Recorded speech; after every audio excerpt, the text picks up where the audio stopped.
Those of you who love the cinema, there is an extraordinary coincidence that at exactly the same time that we were making Plenty, Fassbinder was making The Marriage of Maria Brown, and Diane Couris was making Entre Nous, and they are in a way the same story. They're the same film, but one from the French, one from the German, and one from the British point of view, but they're all about women and the relationship of their experience during the war to the experience after the war.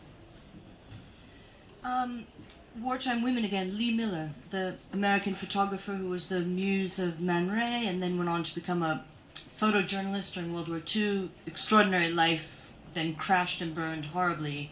Ended up dying a very sad alcoholic in East Sussex. Yeah, not far from me.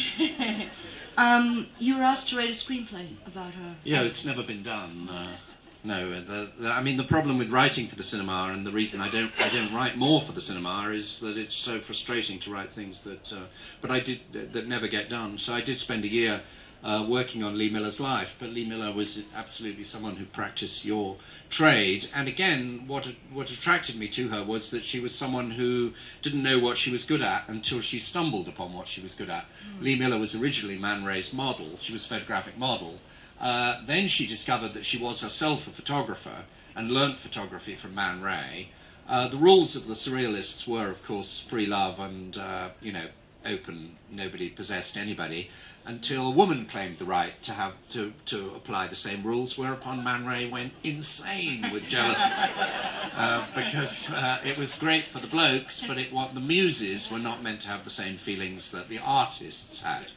And so Lee Miller's life is a wonderful story because she really was a surrealist in the sense that she was totally without any sense of possession, and she seemed to understand the rules of sexual freedom a great deal better than Man Ray did.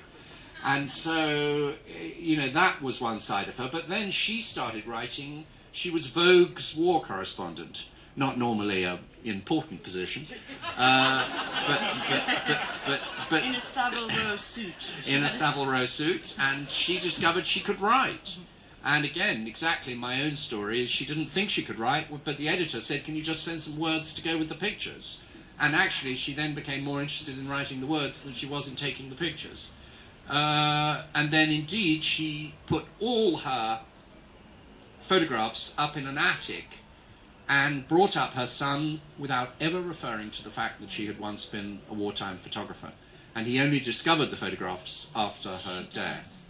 And he believes that it was a sort of treasure trail with clues that she'd left behind her, and she hoped the archive would be discovered, and that he would have the intelligence to find it.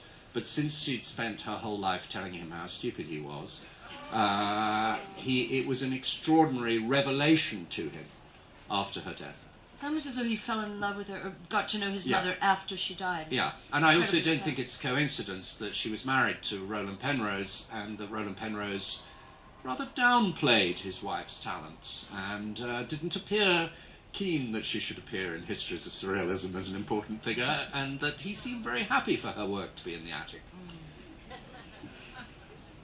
Alors oui.